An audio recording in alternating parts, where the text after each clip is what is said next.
And we have now a video to introduce you to that boy, whose name is Dante, to show you exactly what he does look like. And so he has had one hemisphere of his brain removed, and we can run the video now, and the family can tell us about him.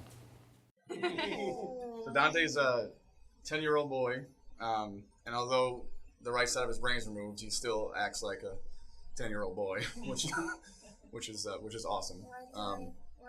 But we're talking about you. But I mean, obviously because he has the right side of his brain removed, left side of his body is weaker and is not able to do a lot of the fine motor skills that his right hand can do.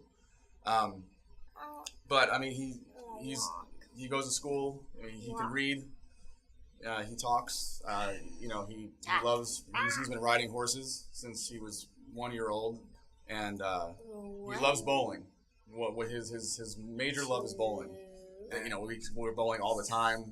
We got each other our own bowling balls and bowling shoes, and it's something that he can do because you really only need the right side of your body to do it. He's acting silly right now, but this is how he acts all the time. I mean, could be in the hospital for 4 months at a time, and he has this silly attitude, and he just wants to read, and he wants to be happy, and he wants to make others proud.